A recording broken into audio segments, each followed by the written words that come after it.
First of all, good morning, everyone. Welcome to our presentation on HAZCOM, GHS. We're joined by Philip Z, who will give us, he's from Accuform, give us a little bit more detailed or in-depth look at some things. And then, but before we start, we'll kind of do some quick introductions, and then we'll kind of jump right into it. So my name is Chuck Franklin. I'm with Arbill. I'm the director of E&H Managed Services, and I've got a little over 28 years in the EHS world, mostly in poultry, but in other industries as well.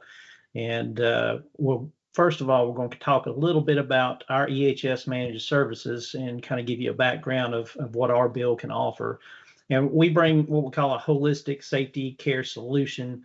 And we have both LMS platforms as well as an EHS management platform. So if you want to have a system that basically does your LMS for your training, and maybe a system that helps keep up with your written programs, keep up with all of your OSHA logs, things like that, those are things that we can bring to the table. We also help facilities fill or take care of their written programs, develop their training, help them with their OSHA logs, and assist in maintaining the compliance in those areas. We also can come on site and do site assessments to help you see where there may be some gaps that maybe you hadn't seen before, that maybe you just want an outside person or outside company to come in and take a look. Also, we have environmental specialists on hand to help with environmental, whether that's regulations, permits, compliance, all those things. We have specialists on hand to help with those things, as well as, lastly, our wide array of safety topics. So we can actually come on site, or we can do, virtually training for any subject. So we have those things available. But moving on, I'll let Phil kind of introduce himself, and then we'll kind of jump right into everything. Okay, Phil. Hello, everyone. Represent AccuformNMC. We are the manufacturer of safety identification, namely safety signs, safety tags, safety labels, OSHA compliance, ANSI compliance, as well as a variety of different alphabet soup of acronyms out there of organizations and trade groups to which they have their own standards for identification and marking in the workplace. And our offering is varied. We have over 100,000 SKUs available. At the same time, we offer custom products as well to meet specific wording, messaging, logoing, as well as color requirements. That encompasses our full line offering through Arbill. All right. Well, thanks, Phil. We'll go ahead and we'll jump right into the presentation. And what we're going to talk about today is, the compliance piece, or at least my part of it. I'm going to talk about the compliance piece. So I'll talk about the written programs, chemical inventory, safety data sheets, and training. We'll let Phil jump in with the labeling and talk about what Accuform has to offer there as well. So first up, it is the written program, and what must it include? Of course, one of the things is the training of the employees. We've got to make sure that before the employees have any exposure, that they actually get the training in the chemicals that they might be handling or dealing with, in their work assignment. And, those are very important that happens beforehand. So they know how to handle things, maybe the PPE that they need to wear, all of those sort of things. Also, the methods used to inform employees of the maybe non-routine tasks, maybe those tasks that they don't do every day. But more importantly is keeping a up-to-date inventory list of the hazardous chemicals. So that's part of the written program, but it's also the chemical list, maybe the SDS, what I call table of contents. So we know exactly what chemicals we have. Maybe they're organized in a certain way, but we also add that into the written program as well. And then accessibility, which is very important to make sure those safety data sheets are available to the employees at all times. And although the labeling, although those SDS sheets are there, we need to also make sure that the proper labeling of all of our containers and all of that is in place as well. So the requirements as far as the chemicals, we need, any chemical which is known to be present in the workplace that those employees may be exposed as part of that. And especially if it's a very hazardous chemical, we just need to make sure that we have a SDS for that. It's known, the employees have been trained on how to handle it. And again, complete inventory is very important. So they not only see what they're exposed to in their area, maybe, but in other work areas as well. So as far as the compliance piece, the major components are the hazard determination. Okay, we've got that list now. Which one of those are the most hazardous chemicals that we deal with, and what employees in those certain areas have to deal with them? Making sure that we have a written program that explains all the details, the things that we need to have in place to be compliant with OSHA. Safety data sheets we've talked about a couple times already, but that is very important. And we'll talk about a couple different things, and I might get ahead of myself a little bit on this, but it is okay to have them virtual, but it is, I still am old-fashioned in that I like to have written copies in case you have a serious emergency, somebody goes to the hospital, you've got it right there, you can grab it and you can go. Labels, making sure that whether it's a spray bottle, whether it's a drum, whatever it is, that everything in your facility is labeled and has the proper labeling based on the new standards. And of course, training, making sure all of your employees are trained in those areas where they're exposed to those chemicals. And then of course, incorporating the GHS standards and requirements, which we'll cover quickly. All right, so what are the major changes? Of course, GHS and hazard communication have come together, GHS being the Global Harmonization System, and it's all in the name, it's global. So basically they come out with a system that is global, and that no matter where you are in the world, the SDSs are all the same, and all the classifications are the same. The 16 sections, the pictograms are the same, all the labeling is the same in the hazard classification. So everything is the same no matter where you are, and that was kind of the goal. Okay, new changes as of 2024, of course, is better, they better articulate which hazards must be evaluated, adding non-animal test methods to the revision of 8, deciding not to finalize the proposed addition of the date of release for shipment of the label, and then lengthening the implementation period, and then classification of how to classify a corrosive or respiratory tract. So those are just some new changes with the new standard. There's a lot more detail, but in this presentation, I'm just trying to hit the highlights. All right, so what is hazard classification? So we've got both health hazards and physical hazards. And health hazards, of course, carcinogens, they target certain organs, toxicity. Physical hazards, we have flammables, oxidizers, explosives, corrosives. All of these things are different types of classes that fall under the HAZCOM. So to give you a little bit of background about GHS and how that's come into place, and it was the United Nations that kind of brought it all together. The U.S. adopted it in 2012, but everything had to be in place by 2015. So, that we kind of got ahead of the system and got everything in place here in the U.S. pretty quickly. Most notable changes, of course, are the labels, safety data sheets, classifications, as we talked about before.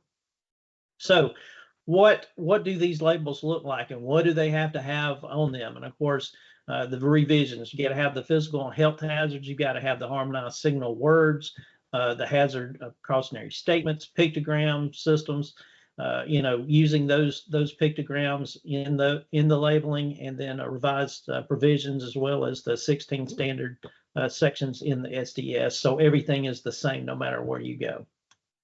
HAZCOM training, again, the basics of the HAZCOM training is the HAZCOM program itself, making sure that you're covering the new GHS piece, the safety data sheets. Of course, we used to call them MSDSs. They're called safety data sheets. So that was one big change that some of us older folks had to get used to. And I still say MSDS from time to time. The labeling system, chemical safety, and then hazards posed to employees, and of course, spill and PPE information. All right, so SDSs, what do those look like? What has to be on them? How does that, all the new changes apply? Basically, it's a very, very detailed, and it used to be before, before all these changes came into place, that one manufacturer would have an MSDS or another would have an MSDS, and they would not be the same. But with the new standards, everything has come in line with the 16 sections, everything being in place. So, everything is more detailed and in the same place no matter where you go. Also, just making sure that they have and they're presenting it in a consistent way. So that's where the 16 sections come into place. Also, as a purchaser, it is our responsibility to make sure that we, get that SDS. And as it is, most chemicals come in hand with a little pouch that has that SDS right in there. But if not, it's our responsibility to make sure that we obtain that so that we can put it in our list, update our table of contents, update our SDS book, and make sure that everything's in place and train our people on it if necessary. As far as the requirements of the SDS sheets, they've got to be printed in English. They must be have the manufacturer contact on there.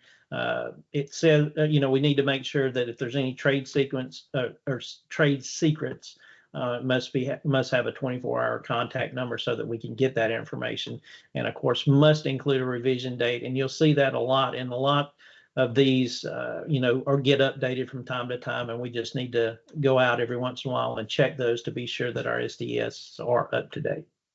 They've got to be easily accessible to the employees, and again, they can be online or in a database, but those are all permissible by OSHA. But I still believe that you have to have a copy on hand just for emergencies so you can grab something real quick. You don't want to have to get on a computer, have to find that one, then print it. You want to have it right there in your hand so that you can take it if somebody has to go to the hospital or you have an emergency. And of course, that's just one of the things, I guess, me being old-fashioned, I still believe in that. Safety data sheets, you got to make sure that wherever those stations are, that they're quickly identifiable. Of course, you can see in the picture here that usually they're in bright yellow and easily seen from the other side of the room, and that's the way. And usually you want those maintained in those areas where those chemicals are stored or in that section. Now, as far as compliance and the safety data sheets, again, what are those 16 sections and what do they look like? And I'm not going to go over every one of them, but to start off with, probably one of the most common used areas is number 4 or section 4, which is first aid measures. You have somebody get something spilled on them. That's the first area you're going to go to look at. And again, it's the same no matter what SDS you've got. You can always go to section 4, and you can always know that that's the first aid measures. Some other things, of course, may be disposal, other regulatory information, and of course, if you did have an accidental release. So those are the 16 sections, and again, the same all across the board. These are the new pictograms that are in place. And again, some of them make sense to us in the US, some of them are based on other areas, but for the most part, they kind of make sense. Some of them maybe not necessarily does in the US, but they're pretty common. Once you start looking at them and you see them all the time, they become common knowledge to you. So these are the symbols and the pictograms that are required now on the SDSs. Now, I'm going to hand it over to Philip.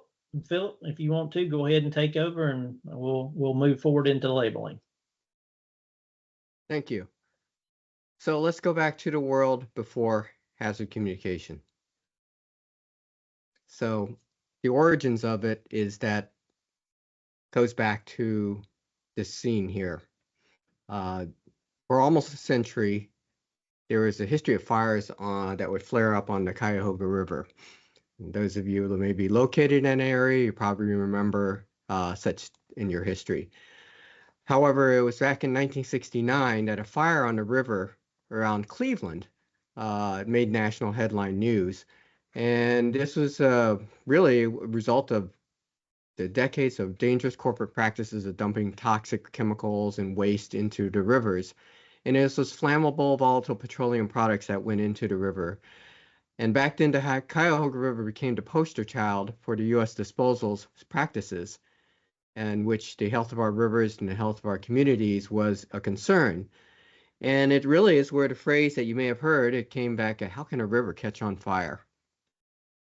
So the national scope and magnitude of the fire, among other environmental disasters at that time, led to the establishment of the EPA in 1970.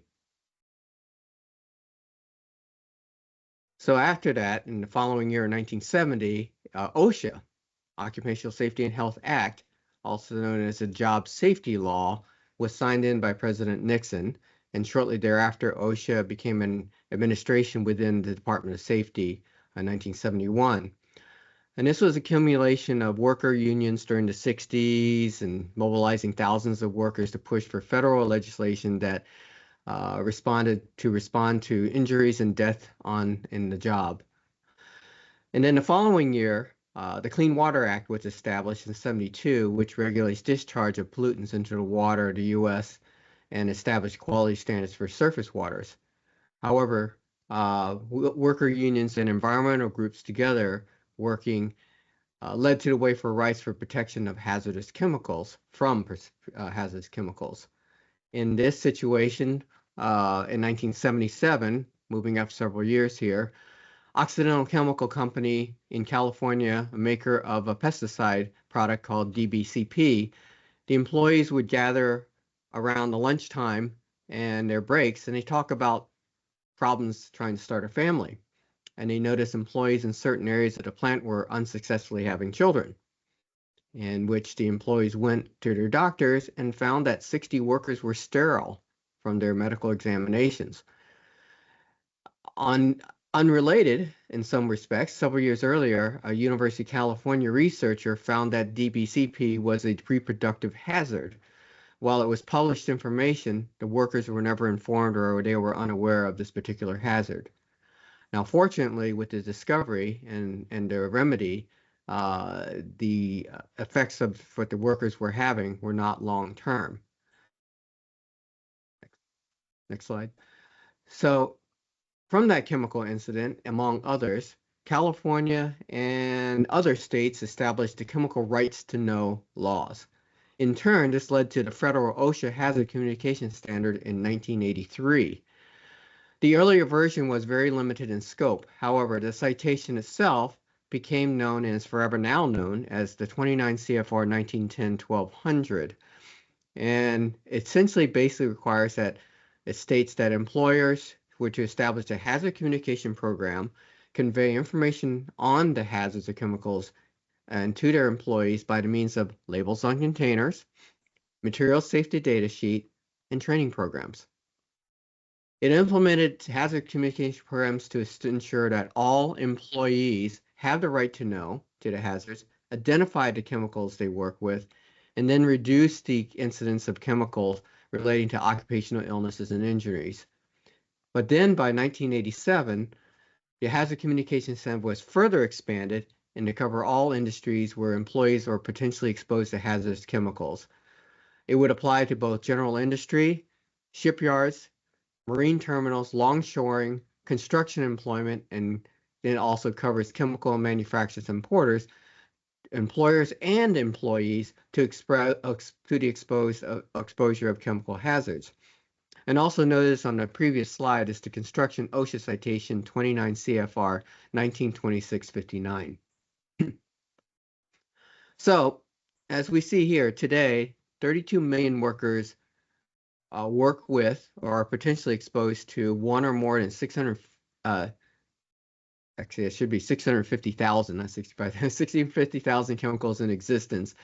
And on these numbers, they can be higher because each year, annually, more chemical compounds are introduced to the marketplace and making the hazard communication a constant initiative.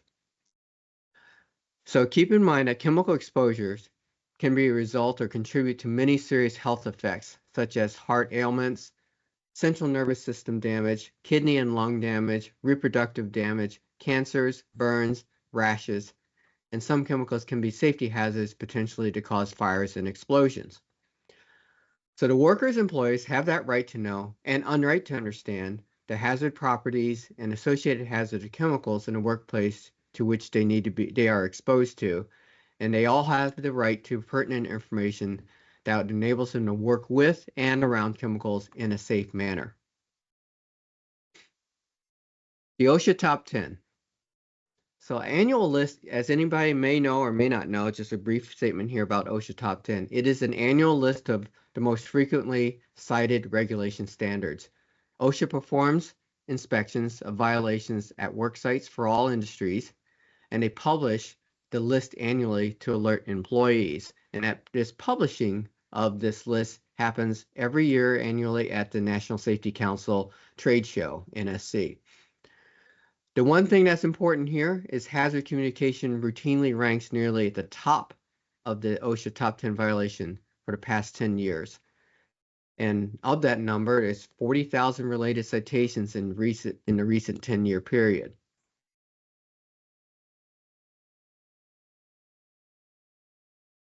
So keep in mind that the term hazard communication can also be known or be stated as HAZCOM, right to know, and HCS. HCS stands for Hazard Communication Standard.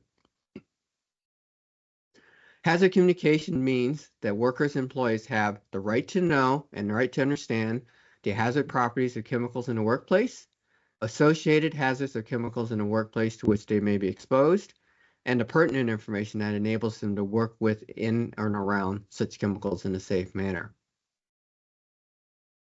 So one thing you need to keep in mind, next slide, is that there are 28 state-run plans, and you may be in one of these states here in which the standards meet or exceed federal OSHA requirements. And some will have specific unique regulations regarding hazard communication beyond the federal standards. So you'll want to know if your state maintains their own hazard communication plans. Contact their competent authority and find out who that may be, whether it be safety director, hygienist, or OSHA department at the state. Also, OSHA-approved state plans that cover private and state local governments. And then there are also state plans that have OSHA-approved plans that cover state and local government workers only. So in 2012, as we've alluded to earlier, Chuck, is that OSHA revised the existing hazard communication standard to incorporate and consistent with the Globally Harmonized System, GHS, which we'll refer to here. And this was often referred to as the GHS alignment of the OSHA hazard communication standard, in which GHS is designed to ensure that employees recognize any hazard chemicals in their workplace, understand the dangers they face, and know the precautions that need to be taken. And this international standard uses hazard pictogram symbols to convey the information without relying on specific language. So historically, though, know that the GHS origins dates back with the United Nations in 1992, and the goal was to standardize chemical hazard classification and communication and enhance the protection of human health and the environment, provide recognizable regulations among countries, and facilitate international trade in chemicals with hazard identified in a universal format, and reduce multiple hazard classification systems. So the purpose of this alignment with the standards and types of chemical hazards is to a common and coherent approach to classify chemicals and communicate the hazards on labels in SDS. Manufacturers, suppliers, and providers were required to use a standardized format to display hazard information on labels in SDS. So in June 2016, employers were required to update their workplace labeling, HAZCOM programs, and train employees on the newly identified physical and health hazards. And probably some of you may remember the rush to change over things from MSDS to SDS. That was probably the most visible thing in the workplace as posted. So keep in mind that the chemicals are labeled based on the type of hazards that they represent. Explosives and flammable liquids are physical hazards, while respiratory and toxicity are health hazards. GHS identifies three main hazard groups: physical, health, and environmental. The physical hazards pose a threat that could injure people or damage property. The health hazards impact human health, causing irritating symptoms or even deadly diseases. And environmental hazards, they negatively impact the aquatic environments. So hazard classes are broken down into three main types here. Physical hazards has 17 classes, health hazards have 10 classes, and environmental hazards with 2 classes. So what needs to be marked and identified for hazard communication purposes? And whenever in a workplace, whenever and wherever, products requiring documentation for health, flammability, and instability, or other reactive properties, it could be on barrels, containers, gaylords, dispensers.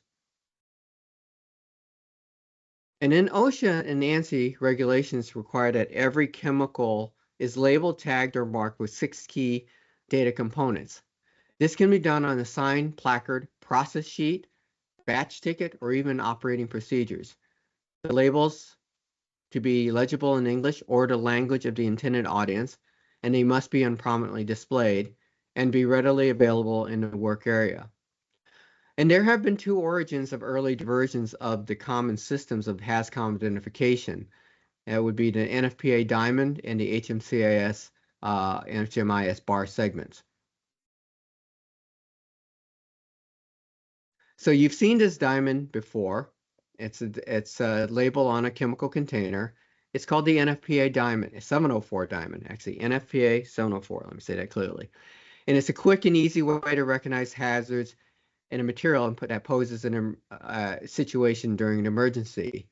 It's an ingenious system that started back in 1960 by the National Fire Protection Association, conveys very key information into a compact visual format. So the 4 color-coded diamonds come together to form the larger diamond, representing a specific threat for health hazards, flammability, instability, and special hazards. So the blue diamond, next slide. Oop, sorry. That's okay. The blue diamond represents health hazards, and the scale is 4 down to 0, where extreme means that the chemical is a very short exposure could cause death or major residual injury, or 3 would be a short exposure could cause serious temporary residual injury. Moderate would be substances at intense or continual exposure could cause temporary incapacitation or possible residual injury. And in 1, it would be slight, and that would be chemical that would be cause of irritation but only minor residual injury. And in 0, minimal, which offers no hazards or no fire or combustible state. The red diamond is flammability or fire hazard. 4 being extreme, there would be a rapid or complete vaporization or could readily dispersal in the air and burns easily. 3 being serious, liquids and solids that can be ignited and under almost all ambient conditions. 2, moderate, materials can be heated or exposed to relatively high ambient temperature before ignition. And in 1, slight, materials can be preheated before ignition can occur. And in 0, minimal, materials will not burn. The yellow diamond represents instability. You may recall, and you may still see, that it also represents an original term called reactivity. However, NFPA made the word reactivity go away more than a decade ago, and now it's called instability. 4 being the extreme, and material can detonate or explode in a normal temperature and pressure. 3 being serious, where be the detonation and explosion from a strong initial source, such as heat, or reacts explosively with water. 2 being the moderate level, with a violent chemical reaction at elevated temperatures or pressures, or reacts violently with water as an explosive mixture. And then 1 being slight, at that it maintains normally stable but can become unstable on elevated temperatures and pressures. And then minimal at 0, whereby exposed to fire, not react stable and fire presence and not reactive to water. The white diamond at the bottom does not contain a number system like the others. However, it does not list the severity or a particular hazard per se. Instead, it contains symbols and to convey the special precautions or hazards when exposed. W indicates a strong reaction to water, and it will explode, burn, or give off dangerous gas when exposed to water. An important warning to not use water on or in around this chemical. OX means it's a violent reaction to oxygen. It's a strong oxidizer, so that means avoid puncturing or opening or a container of an oxidizer. SA means simple asphyxiant gas, which are gases that reduce or displace oxygen in the area, and then gases or chemicals in liquid form that can evaporate and cause this reaction. The other non-standard symbols are considered, while non-official recognition by NFPA 704, is that our COR for corrosive, acid, ALK for alkali. So these are for chemicals that are acids and bases, or bio, which are chemicals that present a biological hazard. POI, they're poisonous chemicals. RA or RAD, which are radioactive chemicals. And then CRY or cryogenic chemicals for this symbol. Here's some examples of NFPA placard styles. The center one is a flip placard. The numbers of symbols that you can flip on aluminum panels that back and forth to match the chemical in the storage area. Other examples of the placards are blank hanging placards, which the numbers and symbols can be filled in either by hand or by label. And then the printed hanging placards pre-filled with specific chemical hazard information, and then templates for signs and labels. The other format of early symbol for hazards is the Hazard Material Classification Identification System, HMICIS, or the Hazard Material Identification System, HMIS. These were hazard rating schemes developed by the American Coding Association and to help employers comply with OSHA workplace labeling requirements. It adopts the same colors as the NFPA to indicate and align with identify the hazard for health, flammability, instability, or reactivity at the time into a bar segment format. It also utilizes the same 4 to 0 hazard severity scale rating systems, and the excuse me. The approach was to distinguish placards, labels, bar segments for manufacturing workers, while the NFPA at the time, the diamond was for emergency responders. But the differences, appearance, and shape and content between the two has bar segments versus diamonds, the overall square rectangle versus diamonds, and then a white section for PPE instead versus special hazards. And with the current hazard communication standards, the HMCIS label information must include or incorporate with required information that is consistent with GHS. So we'll skip all the other definitions because we just went through them with the NFPA diamonds for the color code area. But the area that to point out is the PPA portion, which is an alphabetic codes index, uses letters A through K and then X for associating PPE with certain hazards. Excuse me a second. Let me get some water here.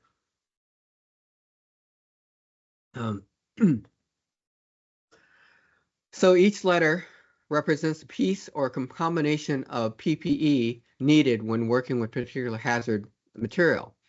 So example, like if it was letter G, that requires the wearing of safety glasses, gloves, and a vapor respirator.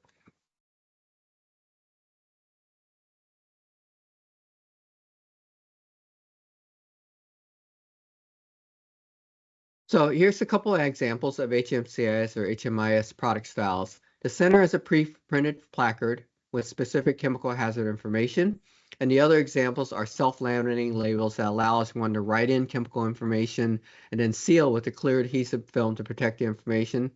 Some blank hanging placards or signs to fill in the specific chemical hazards, and then rolls of HMCIS labels. So the hazard communication standard itself, with the adoption and requirement of the GHS pictograms on labels, as well as on signs and placards, this was to alert the users of chemical hazards which they should need to recognize what they are to be exposed to. So each hazard-specific pictogram is a symbol on a white background framed with a red diamond. The pictogram is determined by the chemical hazard classification. And with the over 650,000 chemicals out there, the GHS standard streamlined the hazard information using the 9 pictograms for the 29 hazard classes. Now keep in mind that not every hazard class has their own pictogram symbol. rather than the GHS pictograms are used in multiples or in combinations to represent the hazards. So to define these, the first one, oxidizing pictogram, is used for oxidizing gases, liquids, and solids. The flame is for chemicals and materials that emit flammable gas, liquids, and solids. The exploding bomb, it identifies a material or chemical that is unstable, explosive, and a risk of combustion. Gas cylinder is a pictogram for compressed gas that are stored under pressure. Skull and crossbones for potentially fatal, toxic, and extreme harmful exposure. Corrosive, that eats away at material or skin when they make contact. Health hazard, that would cause chronic health hazards effects over time. Environmental hazard indicates that the chemical is toxic to aquatic wildlife. And exclamation mark is substances that are harmful or irritating. So big GHS pictogram products, they're available in rolls to be applied separately, or also there are also in reference posters for lookup purposes. So the compliance of putting safety data sheets involved in all this is that they're the source of the content of the HAZCOM label, sign, and placard. The safety data sheet contains the chemical properties, hazard potentials, measures for protection, and precautions for handling, transporting, and storage. Going back to this similar chart again that Chuck used before, it shows the 16 parts they are specified in numerical order by sections for content consistency. So when evaluating your chemical and the data on your safety data sheet for the labels, signs, and placards, the notable sections are going to be 1, 2, 4, and 8. So here's the OSHA citation for the chemical for GHS labeling. So the next slide shows the GHS markings. There are 6 major elements that comprise the required elements of the label, sign, and placard, which are product identifier, which would be the common name, trade name, or even chemical name that matches on the SDS. The signal word is the degree of hazard, and it's either danger or warning. And the hazard statements, basic, excuse me. The hazard statement is the basic standard phrase from about the hazard of the chemical as part of the GHS hazard classification categories. And the precautionary statements are the steps to be taken to minimize or prevent negative exposure, storage, or improper handling. And then the pictograms we just went over, the hazard alert symbols with the key hazards of the chemical substance, and then the supplier or ownership information, their name, key contact, way to communicate.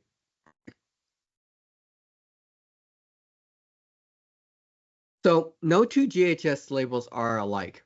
So when you look at the SDS form, there's lots of information, and it's up to you, your safety director, safety consultant, industrial hygienist, or other competent authority to determine what additional information you'll want to include on your labels.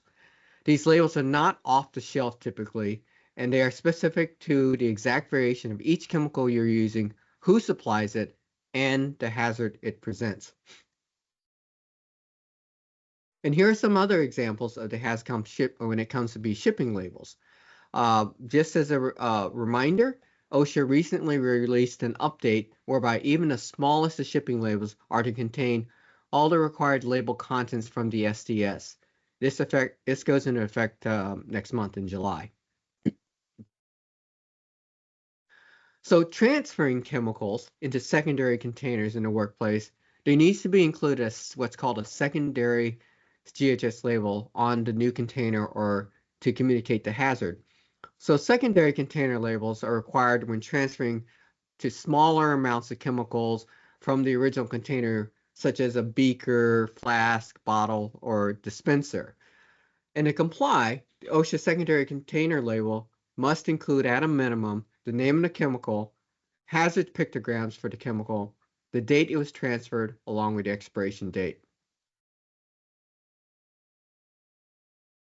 So keep in mind that the GHS labels are specific to the chemical, and not all of the same chemicals shows or declares the same hazard.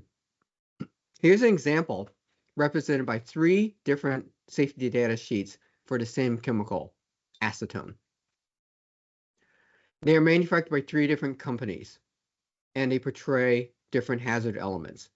So for the acetone version that is in use, it requires unique specific labels as provided by the SDS, despite being seemingly the same chemical. As an example, after this, go to Google, type in gasoline SDS, and click on the SDS forms that are popping up, and you'll see there's differences. And especially just look even at the pictogram symbols. They will differ. Excuse me. All right, so as an effective hazard communication program overall, it comprises of some key elements here, as noted in our earlier presentation, and as specified by the OSHA citation codes. You need a written program, determine the hazard, visual warning, such as labels, signs, and placards, safety data sheets, information and training for employees, and then an evaluation and reassessment of the program. So your takeaway. And recall and know that the HAZCOM sign, placard, and label must contain at minimum 6 key elements and information. 1, your product identifier, name to ensure that the name and ID is the same as on the safety data sheets. 2, the signal word, danger or warning. Depends on how dangerous the chemical is with the risk of injury or illness. 3, the GHS pictogram or pictograms. The hazard statements, standardized phrases from the SDS of the hazard and substances that poses the risk. And then precautionary statements that standardize the phrase from the SDS that explains the limits, the exposure to avoid, and then the harmful substances. And the statements could be prevention, emergency response, storage, and disposal. And then finally, the supplier identification, contact information, which can become useful for emergency purposes. And then adding and incorporating NFPA diamonds, HMCS bars, DOT diamonds, QR codes are considered considerations to support and enhance your hazard communications in the workplace.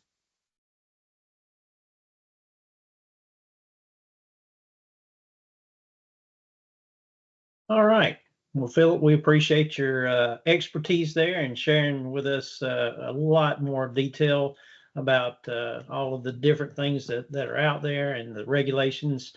And if you have any questions, just put it in the chat. And what we'll do is we'll go one by one and answer the questions. So just go to the chat real quick and then kind of get a little more or put your questions there and we'll try to get a little more detail. And again, we appreciate Philip for coming on and talking with us a little more in detail about all the labeling and all the requirements.